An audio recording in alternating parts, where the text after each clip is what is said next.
We'll get to that, though. Yeah, we'll get to that. We'll get to that. So we just actually saw PAX East get finished up, and there was a Q&A session out there with Yoshi P. We'll end up talking about that in a little bit, but I wanted to start with Diadem and the new Diadem that came out. Now, oh boy. Now, in the first couple of days that this came out, this got some very, very critical reception. Eat my dick! That is pretty much the sentiment. And the reason being is because, like in the original Diadem, the reward structure from the new Diadem doesn't seem to make a whole lot of sense.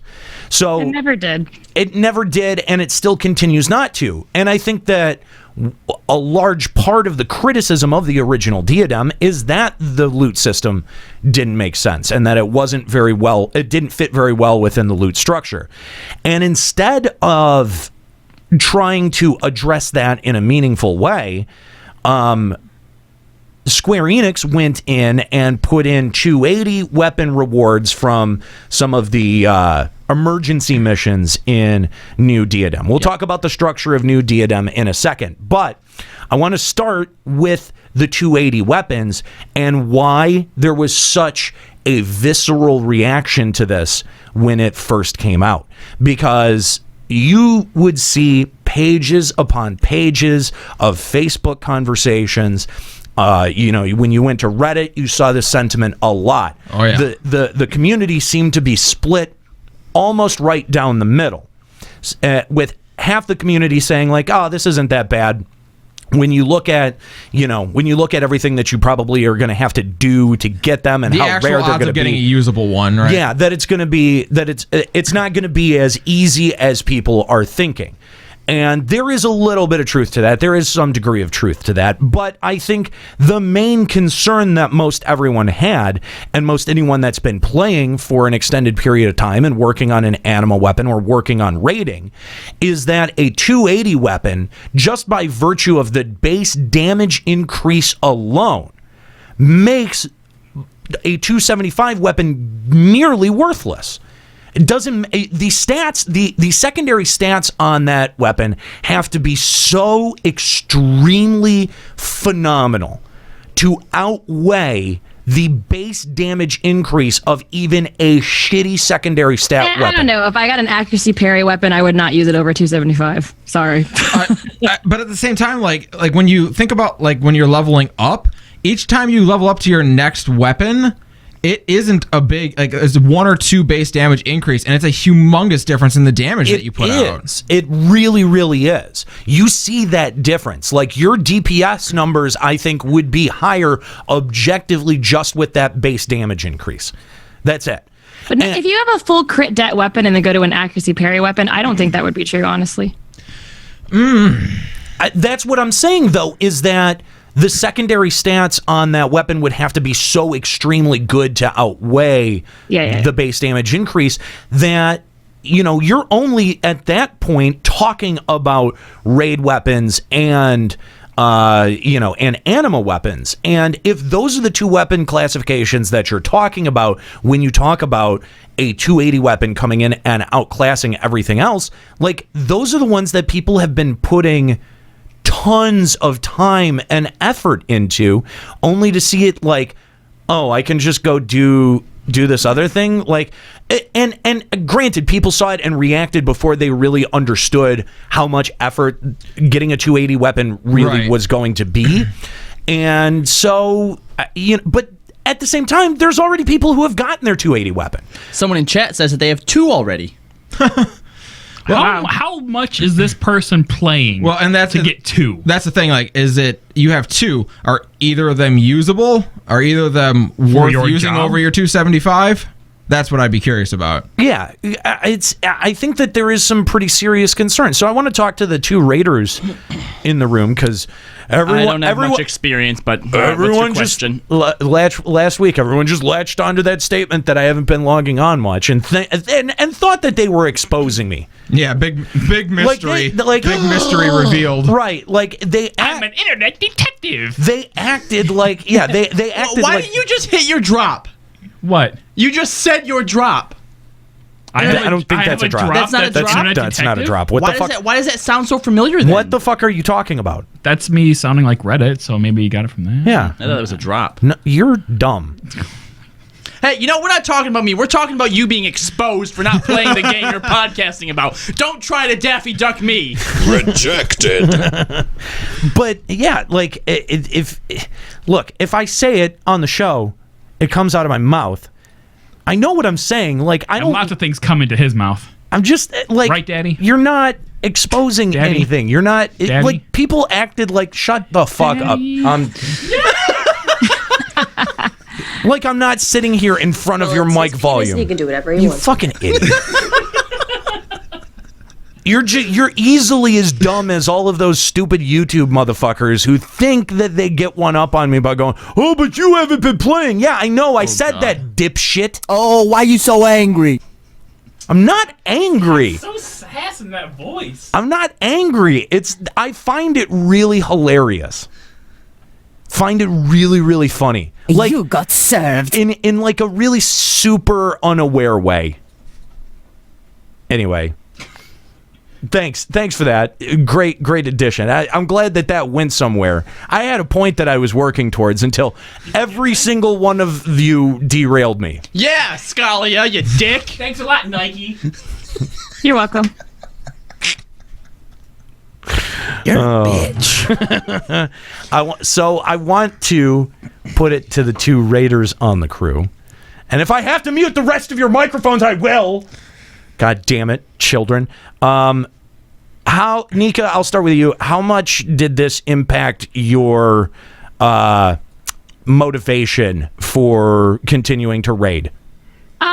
It didn't, because I don't give a shit about Diadem, and I never have it. I probably never will. So that's probably why. But I guess my biggest concern in terms of the way the game is developing is just like, why? I want to know why they thought that this is a decision they should make, because let's think about when we got the final stage of the Relic, we got the final stage of raiding weapons before Heaven's Ward came out.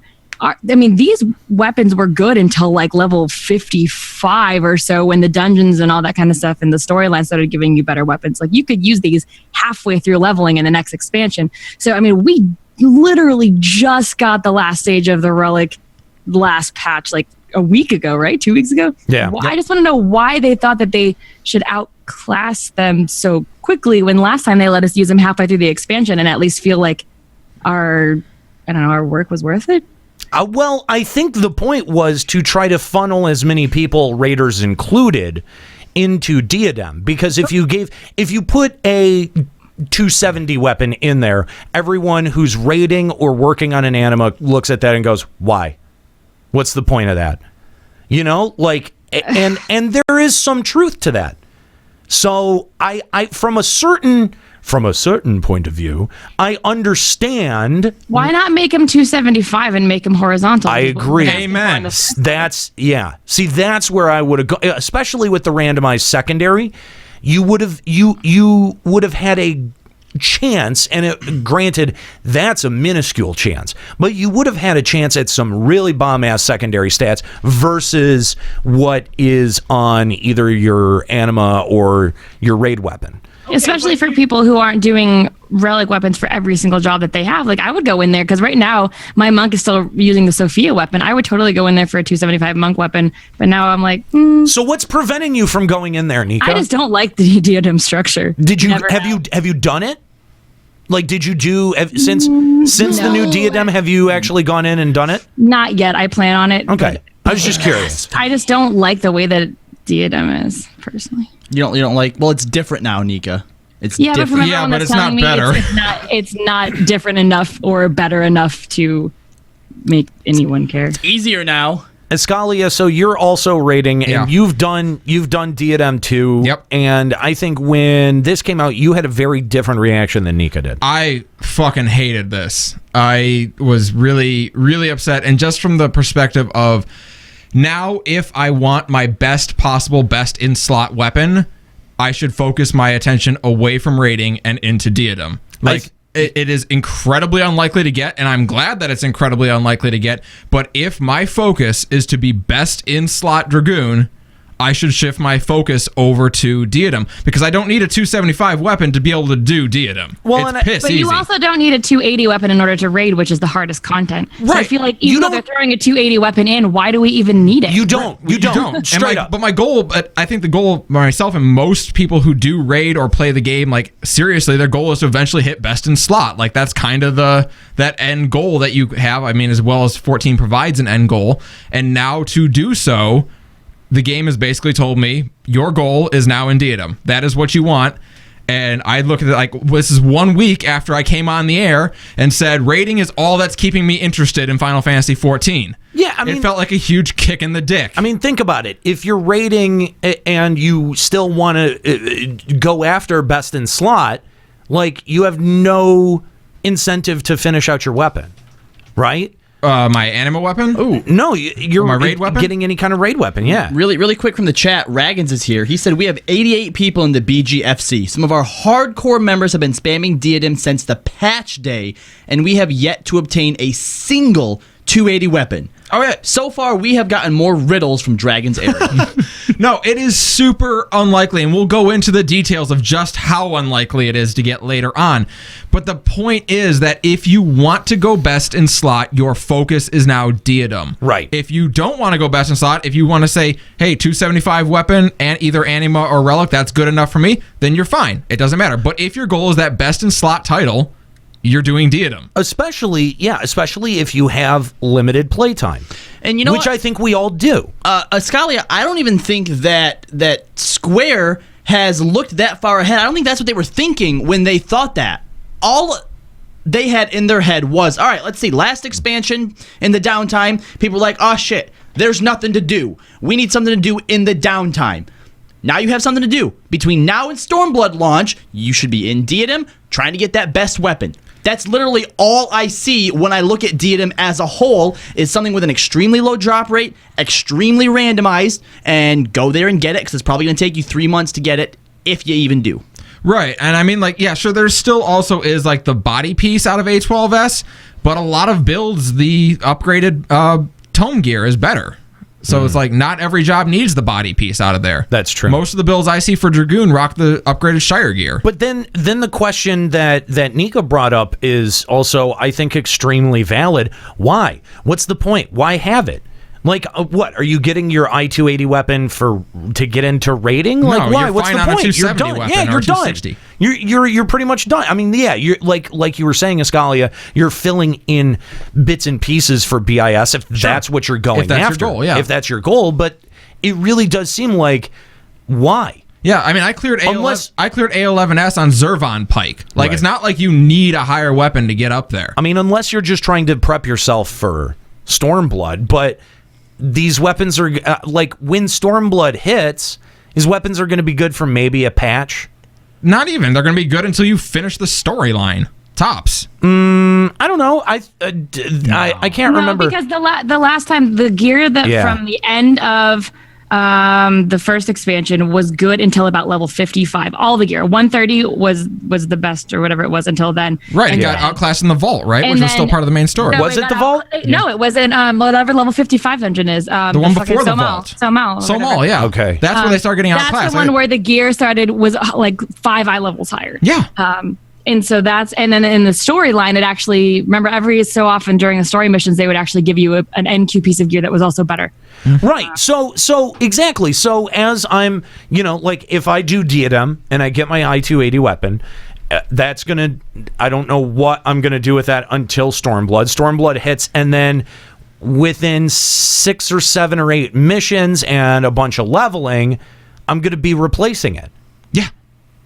So I do think that question, Nika, that you asked, what is the point of this, is really valid. Yeah, I don't see any need for a 280 weapon. A 275 weapon in there would have been fine, and plus it makes materia super easy to get, so you can finish pimping out your gear in any way you want. Materia is Also, it's the already Ares. so Somal is cheap. 53 areas. Yeah, well, Crit 5 right now, as of yesterday on Sargentanis, is 89K. Well, I mean, yesterday that's with this new Diadem out. Like Right. a week ago, it was still like 180K. Oh, I'm sorry. I don't have 4 million gil. That's exactly. I don't either. I have 34 million gil. Jesus. I actually have exactly 4 million. That's why I thought that. yeah. I have like 700K. Wow. Why? How the mighty have fallen. That's because the rest is on my retainer. It's like 8 mil. Oh. There you go. Well, thanks Wait, for that. I have more gil than you do. Probably. You play this game, don't you? More or Would you less. call AFKing playing the game? Well, somehow I have almost 11 mil from AFK. So Oh my God, where do you guys get this money? How come I'm dirt literally poor? retainer ventures, and I buy nothing. Yeah. All right, let me tell you what I get out of Retainer Ventures. I get Dark Light gear. He gets the same thing he gets out of life. Half chubs. Nah. Yeah. I get it. Anyway, so yeah, I definitely think that the critical reception and reaction to the I-280 weapons was warranted, and at least the confusion. I mean, when most of your community sees the loot structure and goes, "What?" Well, yeah, as soon as we saw the 280 weapon, of course, my first thought was, "Oh, it's going to be a super airdrop, or I can earn it if I do enough, get enough tokens or whatever the turn-in system's You going to know be." what made- Granted, you can't do that. What made my head spin the most was, all right, I heard the 280 thing. I'm like, all right, that's cool. It's like the end reward sort of thing. What else is there? It's minions. Is there? There's some There's a little baby some brontosaurus minion. He's really No. cute. Oh, that's cute. I want that. There's a two- mount. the- Couple mounts. The 280 weapon. That's like the only Is there reason two? to Is do there it. 280 gear or 275? There's There's 265 265 gear. There's not. Okay, Oh, so okay. wait. There's 265 gear. Yeah, I got a I feel like you should 265 at body least piece. do 270 so we can once again have horizontal choices. It doesn't make any sense. Yeah, the 265 is a weird number for them to It have is. picked because 270 would have been a fine analog to the upgraded tone gear. Right. Yes, if they want it to be something that we spend the next 3 months doing until the expansion, give us 270 gear so we can try to have a new meta for a BIS that we try to get before the next expansion drops. Like, Yeah, absolutely. 270 would have made way more sense than like 270 for the gear and 275 for the weapon. Oh my God, that would have worked fine. Or maybe the gear should have been 280. So that way it could have been better. So everything's 280 Yeah. and everything best comes out of I honestly think that they looked at it and thought, like, we need a better carrot to make sure that enough people are populating Diadem for it to be viable. Well, because it definitely would get real impossible if it's not getting populated. Yeah. Like if that's one that is going to be super dependent on the population, especially the emergency missions. But at the same time, like, how do you like? Are that many people going to do this for the chance at a 280 weapon, especially when they see what actually completing an I emergency think mission in Pug is like? If there was decent 270 gear, I feel like that's a much better way to get raiders in there than 265 gear and a chance at a weapon that's really hard. Even to get. 270 gear really where weird. where I have a chance that it might take a best in slot spot where I can like, oh, now that I have this, I can use a Shire piece instead of an Alexander piece and it works better. Right. So what I do think that the new, and I just want to start talking about the actual structure of the event. Yeah, because I didn't see a single piece of gear drop when I was doing it. All I got was a bunch of broken treasure chests. Okay. Yeah. Well, gear does drop, Well, I promise you that. You have to turn in the lock boxes, and then the lock boxes have a chance for the gear to drop. Oh, okay. Did you know that? No, I did not know they were in the lock boxes. What did you think the Stupid. lock boxes were for? I didn't know. Did you turn in the lock boxes? No, where do I turn them in at? The picker of locks, master of locks, whatever it is. Holy shit. Well, Hey. this would be why you did not get any gear. Okay, well. You're fired! Does that mean I can leave? No. No, Damn it. just It means means you you get have to sit ridiculed here. more. I can just mute you and you can just sit here like Juxta. feel like a dummy. Man, you're a big dummy. At least I'm not fat. You got a point there. Yeah, but you're dumb. At least Anyway. I can lose weight. You can't get smarter. Anyway, we've got a bunch of calls lining up here that I want to try to get to here in a second, but I want to lay out the structure here of the event before we do.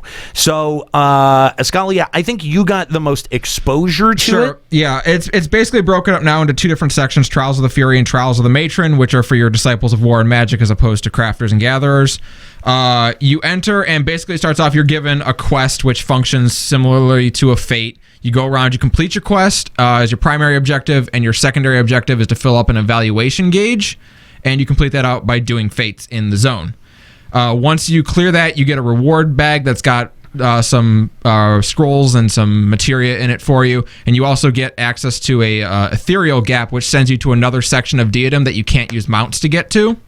And in that section, the boss fates of the zone can pop, which will give you more rewards. So, how would you gauge the difficulty of the fates? Piss easy. Well, piss easy at the beginning. Once you get the ethereal gap and you can go down into the harder sections and get those fates, those ones don't fuck around. See, now, you will get messed up down there if you're not paying attention. See, now I never got the ability to go down. Oh, as soon as all I did was it felt like fate grinding the entire time, and by the end of it, I felt like I wanted to, melt my face off. Absolutely, no. Once you've cleared the base mission and you get that the reward sack, a couple different spots on the map, an ethereal gap will have spawned, and you can go down into a different section of Diadem that has harder fates.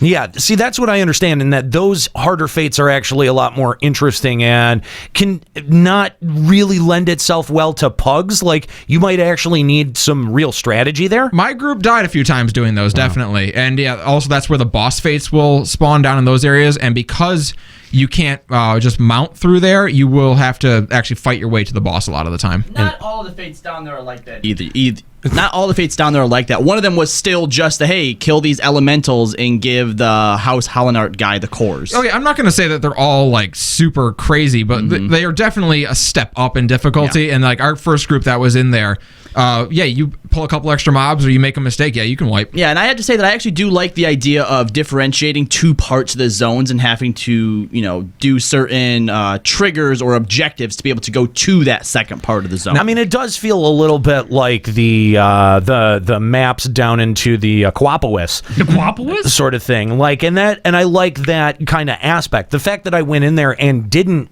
get to go down into the second part, I think is kind of cool. Like, it sort of adds a bit of RNG and dynamics in there, and that's fun. And one of the things that we've been saying for a while is that, like, look, this game needs some kind of free company content, some kind of content that you can do with larger than just 8 people. Oh, well, then let me tell you about emergency missions, because every so often, and it does not happen every Diadem, it happened 1 in 3 missions for me, an emergency mission will pop where everyone is called to go take part in this event that's happening. It's kind of in the center-ish of the map. There's a big crystal with a platform on it. You land on there, you get teleported inside, and basically everyone gathers there. A humongous fight happens against a big epitaph. I don't know if there's different ones, but this is the one that we did. After that first enemy pops, 4 teleporters will spawn. That it gives you no idea who's supposed to go where, so you got to kind of work amongst yourselves to figure out which one. That takes you down to another big platform that has, it's basically an outer ring and then an inner circle, and you come down on the outer parts of the ring and fight an ad there. You have to fight the 3 ads before the big middle mob spawns, and once he spawns, if you haven't killed the 3 ads, you're going to have a bad time.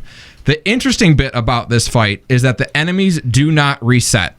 Even if everyone dies, the enemies do not reset, and they will just go over to where you spawn in at and wait for you and kill your ass the second you enter the zone. It is Yatunga Jungle all over again with goblin smithies waiting at the zone line to wreck your shit. If you wipe on this, it's done. I kind of like it. You don't get another chance. I fucking love it. I kind of like that. I kind of like that aspect. It encourages you to do it as a free company where you can have more coordination. And see, that's the thing where I think, like, okay, well, that might actually be, like the smart part about it is that, it is finally free company design content. The problem is that without having any kind of successful free company content previous to this, like, I think that it really becomes difficult to set up the expectation. Not just the expectation, but the structure for it. You know what I mean? Like, there's no pre-existing structure that this event relies on. And so you're having to,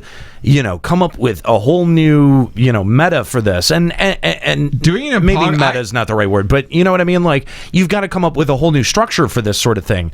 I question whether doing it in Pug is possible right now. Like, maybe as people get better and start, like, figuring out how to communicate better. Like, in our run, as soon as people were gathering there was a guy who had a macro that explained every boss fight that you just drop into /shout, and people still, like, it's as soon as the fight started, it was kill, and then people started immediately running through the teleporters and started the second fight, and like you couldn't figure out, like, there was not enough people at one teleporter, way too many people at the other one. But that's so normal with a piece of content that's been out for less than a week. Well, yeah. What it's going to take is it's going to take a couple of dedicated link shells to figure out what the best structure or the best strategy is. I think that was the word. People in chat are saying it's possible. possible. All right. Well, what I saw was a fucking clusterfuck. Yeah, and that's what I'm saying is that, like, as soon as people have a common context for how the event operates, and it's like, oh, okay, everyone kind of gets, like, don't go over there, or, like, you know what I mean? Like, this will trigger this phase, or whatever, that suddenly it will become public. Or could we say that this is finally a time where free companies should actually do something together? I think so. Like, I think this actually does lend itself well to free companies, and if their goal was to make an event that kind of would inspire you to do something as an FC, this could be it. Okay, except for the fact that this has been released so close to Stormblood, and the reward structure is so questionable, that are people actually going to do it long enough to realize, hey, this is a concept that we want to be carried over into Stormblood, or is it just going to be tossed by the wayside, and by the time Stormblood comes around, nobody cares anymore? Well, and that's what we were saying in the run up to this, is that Diadem 2 has really got to knock it out of the park for it to prove its concept moving forward. If Eureka is going to be based on Diadem 2 and Diadem 2 is a complete wet fart, then what do you do? Yeah, I mean, like, I can't speak to it. I'm not going to speak to it to the reward structure, but from like a structure of how the event works, it should lend itself to doing it as a free company. Whether or not the actual carrot on the stick will be enough to get free companies to do that, I don't know, but the actual structure of the event does lend itself That's the thing, is that, you know, the bulk of the complaints that I've seen, there have been two. The two biggest complaints is, first, obviously, the I-280 weapon. And then the second complaint is that it just feels mostly like fate grinding. That's what it felt like to me. But there's a second, well, that's what it felt like to me, but I didn't see the secondary aspect to it. So if there's the possibility that you don't see this second, you know, it's sort of like the assumption that I made back in the FF11 days about assaults, that it's all just wall breaking, when that was the only one that I had seen, right? And there was a whole lot more that was underneath it, right? And I think that this may be something kind of similar to that, is that there's actually more to it. Now, the fact that, you know, people have been pugging it, and I see you in the chat room, and you know, already getting 280 weapons. Look, and obviously Ragan's coming in. There's a variety of experiences here, and so I think that indicates that there's some RNG going on. Definitely, I think that's okay too, and we want to hear from you guys on it. Exactly, and you know, to Yoshi P's point, we're going to get into this Q&A here in just a second from PAX East.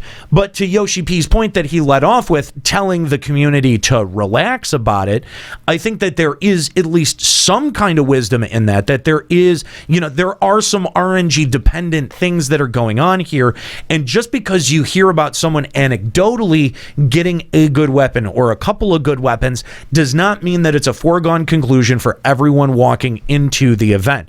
Am I going to go all the way to say that this was a good event? No, I'm not. I haven't seen enough of it to be able to judge. And what I have seen of it wasn't terribly impressed. Kind of felt pretty bored. A lot like the old Diadem. But I'm willing to give it the benefit of the doubt to be able to play more of it, to be able to be exposed to more of it, and to actually like maybe try to craft some strategy for it and see what works, what doesn't, and why it's not working on this kind of bigger scale might be kind of interesting. So, you know, Iskali, I got to give you some credit in this conversation. You've kind of hooked me back into giving it another shot. I had mostly written it off as fate grinding, and that felt very, very unsatisfying. Well, I'm glad for you. I don't want to do it again. I don't know how I hooked you into it, but okay. Well, I think that there are some aspects of the event that do seem really, really cool. Yeah, like I said, I think the emergency missions is actually really good, but the rest of it is boring. Yeah. I my second and third, like I got the emergency mission on my first go in there. The second and third one, I didn't get one, and yeah, it was an hour of fate grinding in both of them, and I'm like, ugh. Yeah, I think that kind of dynamic, like, could you even see the interesting part of the system? I think that kind of dynamic may not exactly be the dynamic we were asking for. I'm worried this is going to turn into, like, everyone goes in, clears their mission super fast, and then AFKs until maybe an emergency mission pops. That's what I foresee this turning into. All right, we're going to go to our phone lines before we get into the PAX East Q&A and talk to Glendar Hothbane of Gilgamesh. What's up, Glendar? Hey, what's up, guys? Yeah. I think we take it from a perspective of the 280 weapons, just a taste of what we're going to be seeing in Stormblood. Maybe it wasn't just a coincidence. They put that in as a teaser. A teaser for what? I mean, we know that we're going to be getting a higher eye level in Stormblood. If the level cap is going to be raising, then they're going to be pushing the eye level. I'm not sure what that is exactly supposed to tease. Like we were saying, it becomes like the 275 weapons. It ends up becoming useless halfway through the story experience of that patch. And that I do agree with. I do agree with that part for the most part. But maybe he's hinting towards something in game that we're not seeing. Maybe there's something there that, behind the curtains he's trying to present to us, maybe in some sort of subtle way in game. I feel like you're leading me to try to get me to say something, but I don't know what. Yeah. Nope, not leading. Yeah, I'm not. Didn't he continuously even say with the last Diadem that there was more that we were never finding, and there really wasn't? And well, I'm sure there actually was stuff in the old Diadem that we weren't finding, but why would you? Yeah, right. Why would you invest yourself enough to? I just don't know. I don't know what he could possibly be trying to hint at or signal towards. I think he's hinting at, hey, fates are an easy system to use. Let's use them more. Yeah, it does seem a little bit like copy-pasted in terms of mechanics. Like, take this thing and put it there. Kinda, yeah. I don't know. Like, if it's... Someone in the chat suggests 72-man raids. I don't ever want to fucking see that in this game. I don't have any desire to see raiding get up past 24 people. Like, any content in this game over 8 people is already pretty lackluster. I think we should have 72-man raids where it's like Savage level hard, so you have to find that many people. You've got to find 72 competent players. Yeah. Only doable on Gilgamesh. It certainly isn't on Sargatanas. Yeah. Anyway, Glendart, thanks for the call. Appreciate it. If you want to call Limit Break Radio on Skype, 810-515-8715. LimitBreakRadio.com/Discord if you want to call in on Discord. Cool thing, we're looking into the Twitch desktop app. So you might be able to give the show a call straight through Twitch. Call in through Twitch. That'd be super cool. I think we're definitely going to work on it. Mm-hmm. We're definitely going to work on it. From everything that I hear about the desktop app, it seems like it should be possible. So, yeah. Give us a call. Limit Break Radio on Skype, 810-515-8715. Yeah, we fully admit that we've only done a few of these so far, so if you've had different experiences or cool experiences, I'd love to hear about them. There's a lot of pieces that I like to it, but it still just seems like it's another link in this long chain of a project that they had this idea for, but when it comes out, it seems more like they're still testing or preparing something for the longer run. Imagine even if this still would have been lived up to everybody's expectations and was this really sweet, awesome thing, and we have 3 months left before the new expansion. The 2 new pieces of content that we got with Heaven's Word, Palace of the Dead, as well as Diadem, they had mixed reactions.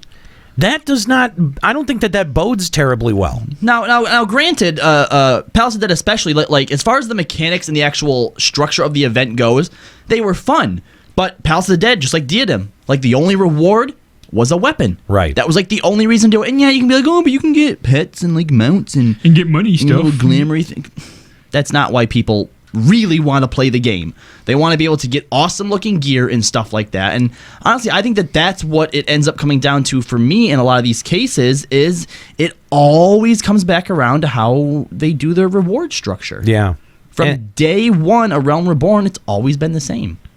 Not just that, but when they do deviate from the reward structure, it's like with Diadem, where they do it in a really nonsensical way that is very difficult to make heads or tails of. Yeah, and to people in the chat saying Diadem is a prototype for Eureka, are you kidding? All right, let's just for a minute.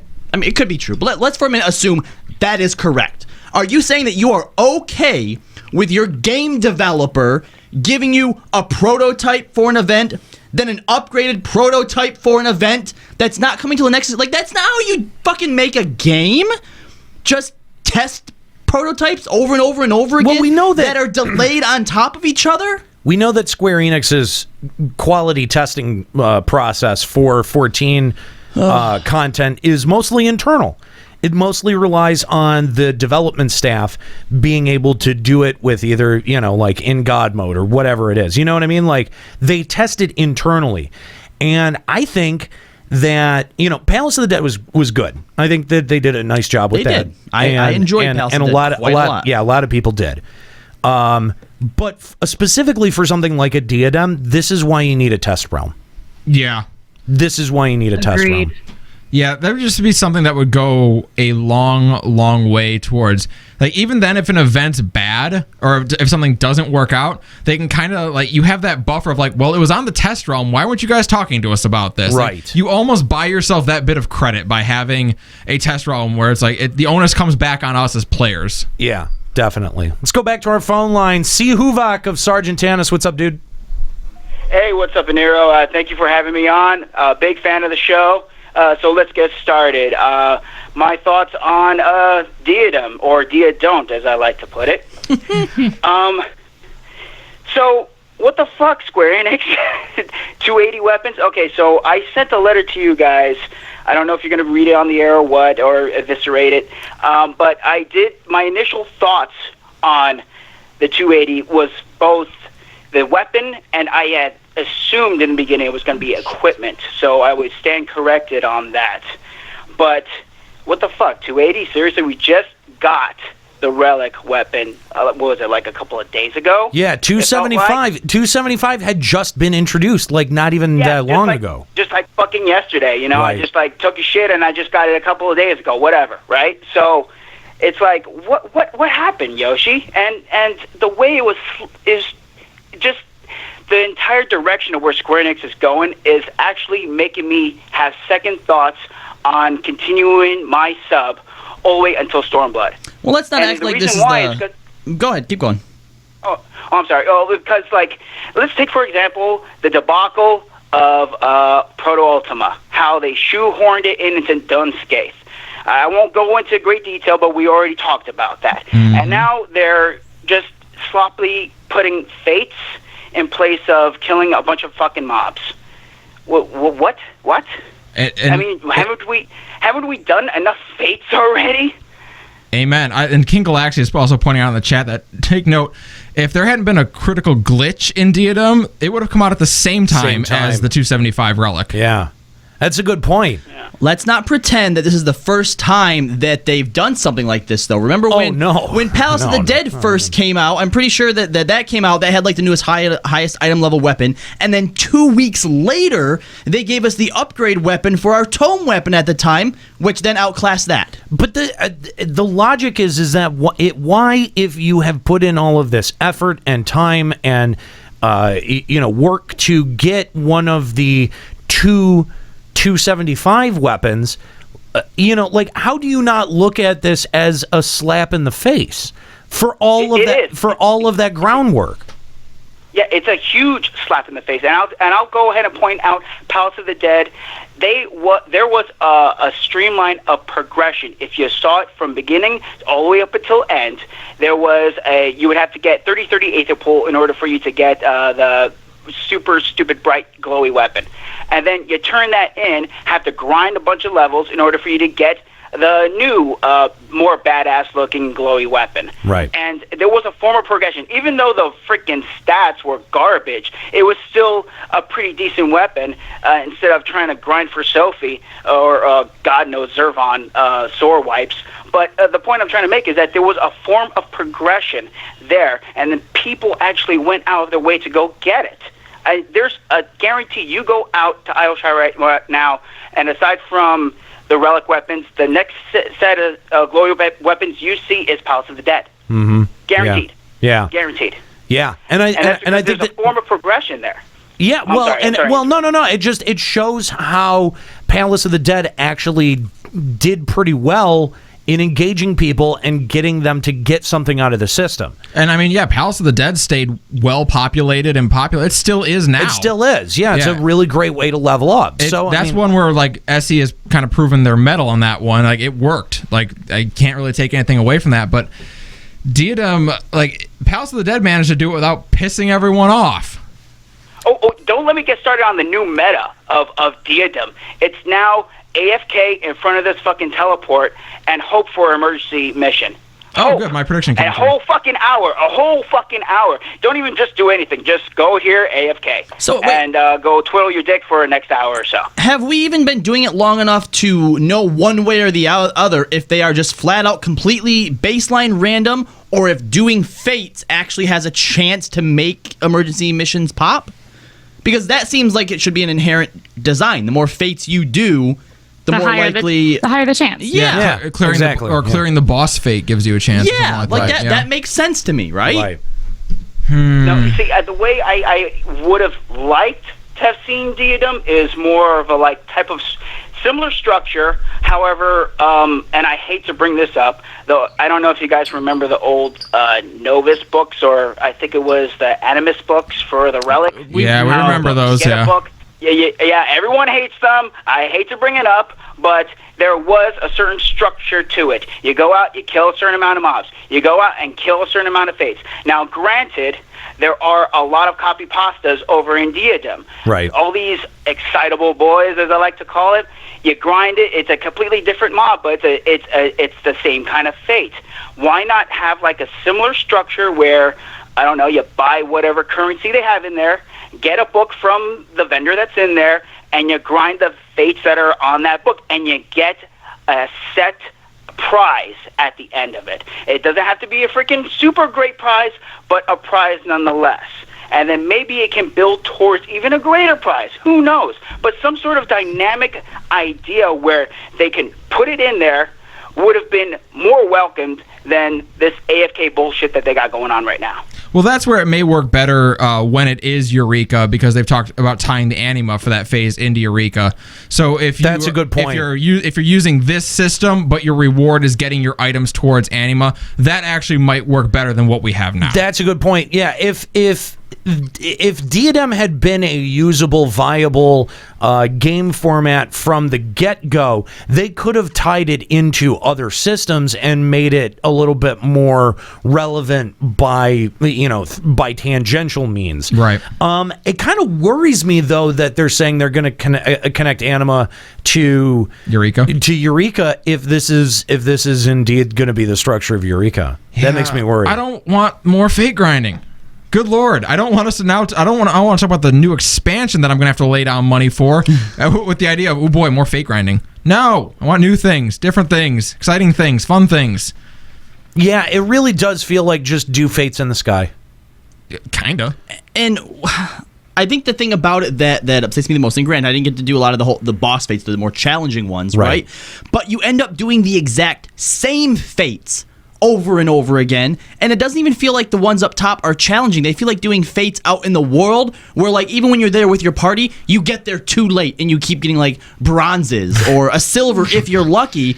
Why are you so bad at fates? When I was doing it, we would go back and forth between the gorilla one and the one with the wasp things that don't actually look like wasps. Just back and forth between those two. Yeah. Yeah, I mean, the fates in Diadem only stay up for 4 or 5 minutes. They're really short. True, but, right. Thanks for the call, Huvok. We appreciate it. If you want to call Limit Break Radio on Skype, 810-515-8715, limitbreakradio.com/Discord. We want to hear from you. What do you think about the I-280 weapons? Also, what do you think about the new Diadem as well? Was there something in the Q&A that raised your ire?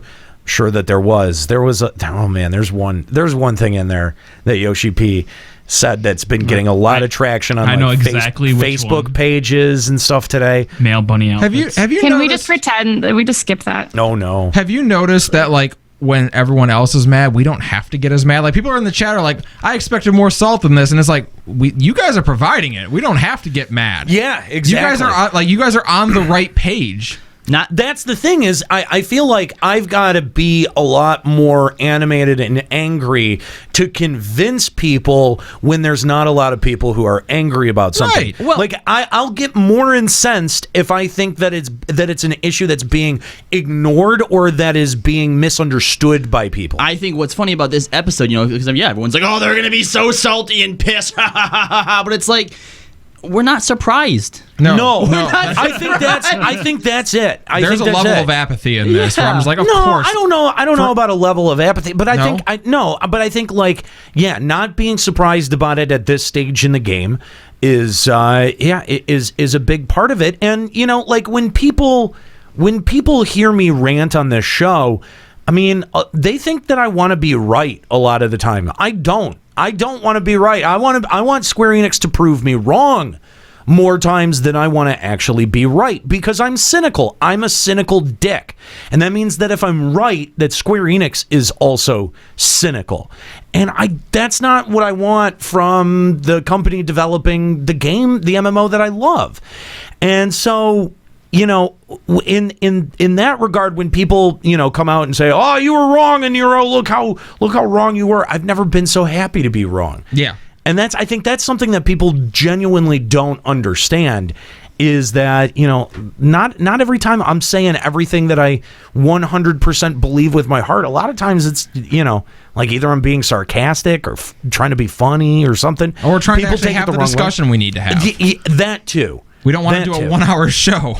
Or like a show where we all sit around and agree with each other. Yeah. You can't love an MMO you don't play.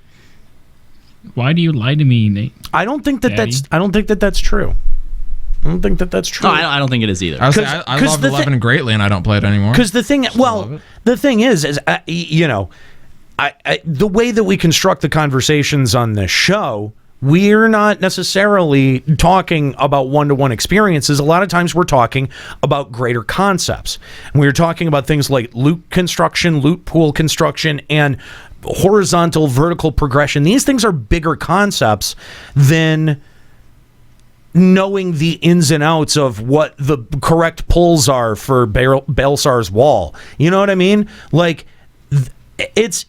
playing every day would not necessarily increase my knowledge of these big macro concepts that sometimes we end up talking about on the show.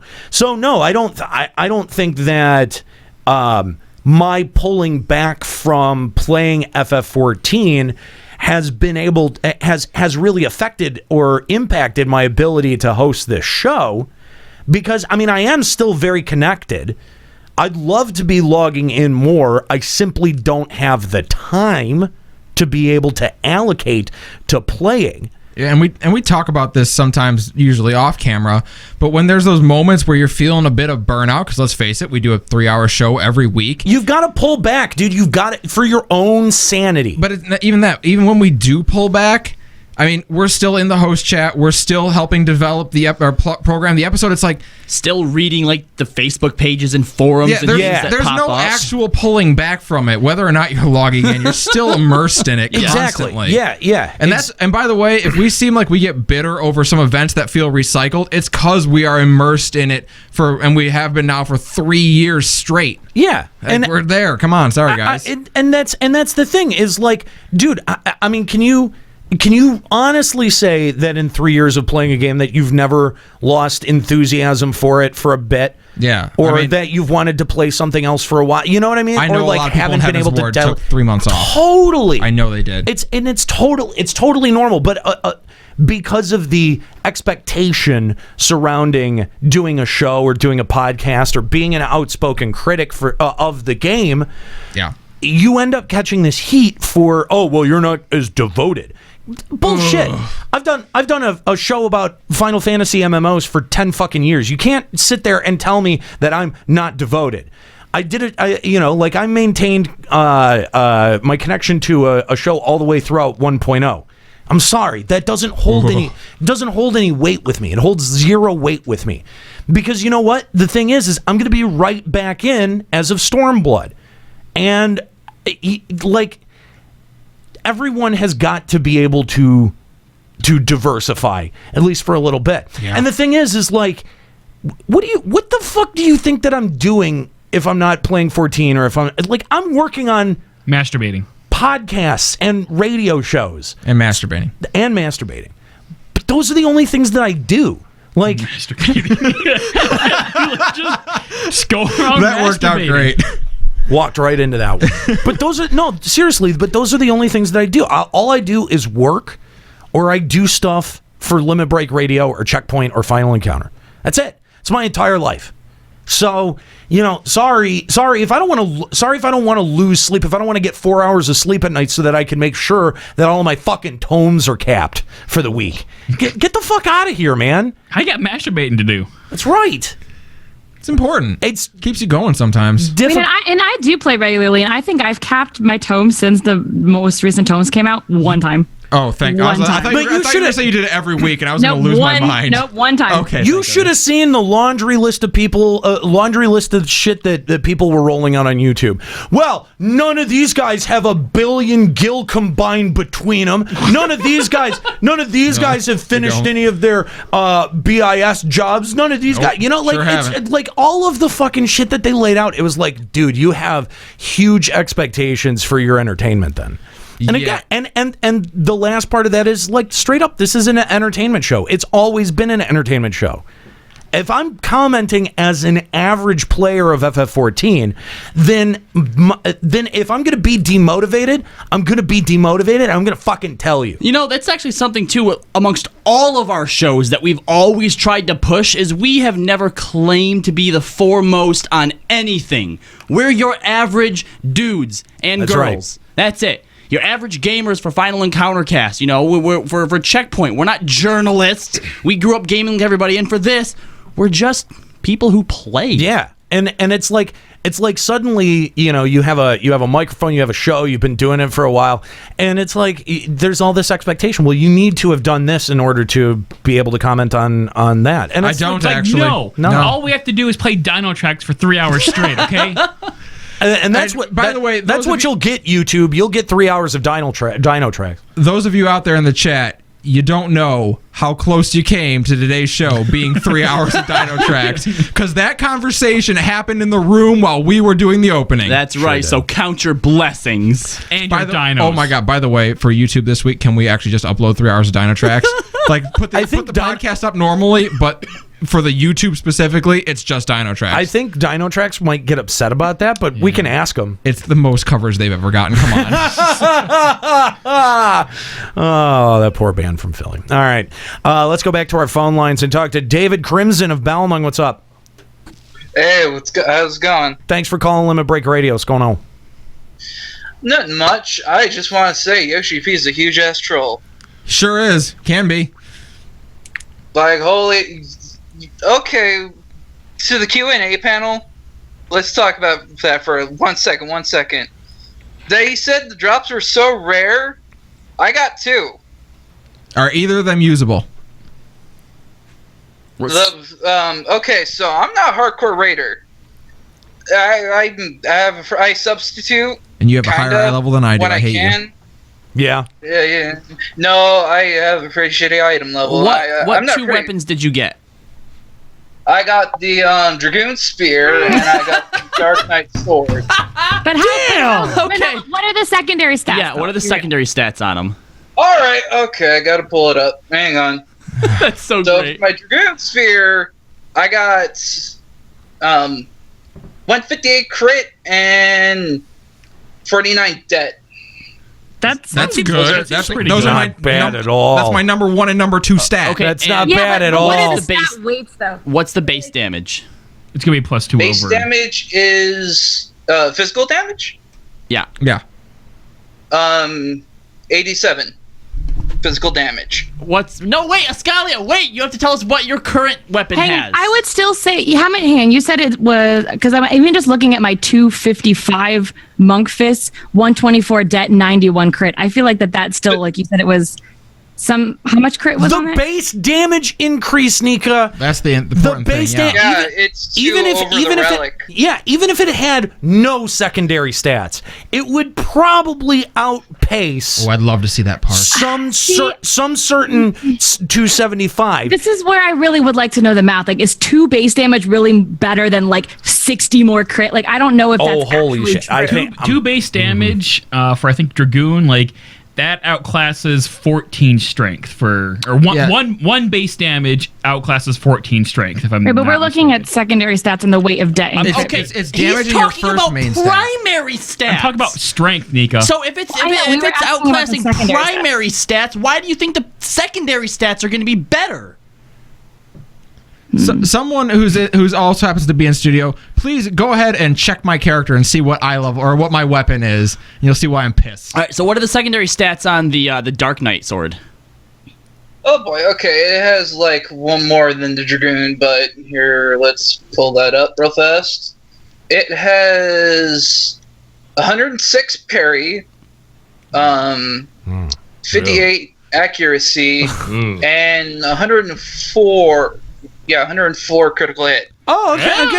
It's not terrible. It's not terrible. Skill speed. The parry's not great. I'm looking at your weapon. Dude, Your I'm weapon all has about that 86 skill. damage on it. 86 damage versus 87 damage. When you have that much more crit and debt, I don't know. This is where I want to see the math. I want to see what that actually parses out like. Because you have 93 debt, 139 crit, and Right. 86 physical damage. I don't know if one extra point is gonna outweigh it. I don't know, but the thing is I mean, with all of those, with the secondary stats that are on it, you know, you're not talking about a blank secondary stat weapon. You're not talking about just the damage increase. You do have modifiers that are still on there. So, man, I'm looking up a chart for this. I think David brings up a really good point. Like, you know, like he's already gotten 2 of them. So this whole narrative that Yoshi P spun during the Q&A that, look, it's so hard to get it and for the job that you want it and all of this other shit, that there's so many variables involved. Could also be a fringe case because Ragan's entire BCFC. That's true. Or BGFC didn't get anything. That's true. I mean, I don't know. It's tough to know David because could be lying to us for all we know. David, are you lying? I have proof! I have proof, motherfucker! I think you called just to piss me off. David. I can link it. David, I'm so concerned. David, No, it's fine, dude. if We're you just messing with you. If We're you just did, messing. that's fine. Kudos to you. If you called in just to piss off Escalia, No, I'm not pissing bravo. you off. I'm just saying Yoshi P's a huge ass troll. You should have seen the visceral reaction you got out of me. He I almost smashed my walked hand. out. I did. I It was want pretty to walk close. out. It was pretty close. No, but I look. I know it, David. Don't worry. No one's accusing you of anything. I am. But but here's the thing though, is that like I mean, this is very anecdotal, but take it as, you know, take it for what it is. This is someone who has already seen 2 weapons in not even a week of the system, and I don't know. I truthfully don't think that you had seen that many weapons output out of anything like Alexander Savage in that short a time. I mean, it does seem pretty unbalanced and in the favor of casuals. You know, with the capital C. Know how to direct a game. I feel better now because apparently the Dragoon polearm, the weight on the weapon damage is lower than the other 2 melee DPS. Really? That's good. Yeah, apparently Monk has the 0.5. highest weapon damage weight. Ooh. Anyway, all right. Well, thank you, David, for the call. I know this is your first time calling the show. Do you have any shout-outs before we let you go? Yo, Huck from Balmong. Cool. Bro. All right. Yo, Hulk All right. Balmong. Later. All right, cool. Thanks, David, for the call. If you want to call Limit Break Radio on Skype, 810-515-8715, limitbreakradio.com/Discord. Do the weapons that drop from Diadem, are these like unique models, or are they just old reused ones? They're reused ones, Okay. I think. Dude, that's even worse. Oh, I can't say for sure, I think. I thought I was going to have to like farm these weapons just for glamour. Somebody confirm. They might be different color schemes, though. The name of the Dragoon one's pretty cool, though. The White Knight. Oh, my God. Oh, no. Oh, Escalia. See, I'm telling you. I had no idea. You should have told us. I'm telling you, last week I came on the show and said that rating was all that was keeping me interested, and Yoshi overheard and said, you know what? Fuck that. And is just doing whatever he can now. Oh, wait, hold on. Never mind. I think that's some other thing that Sevo Kevo has equipped right now. I'm looking at this screenshot, and I thought that he somehow had put Escalia's weapon up against the one from Diadem. Oh. But it's not. It was just a picture so we could see what his stats that's were. super confusing that a Dragoon polearm would be called the White Knight. Yeah. I was no fucking sense. I was very confused. No, it still is. He's using a Lancer's arm called the White Knight. It's just not the new one. Can I tell you guys? I was sitting in traffic the other day, and I was sitting behind a white Corvette, and the license plate said WHTKHT, and I legitimately tried with my phone to get a picture of it so that I could post it on Facebook. Oh my God. Saying that, the Nika's fans heard that she was in trouble again. They're on their way to go defend her. Did you ever see the picture of the car? I didn't. I couldn't get it though. I couldn't get it.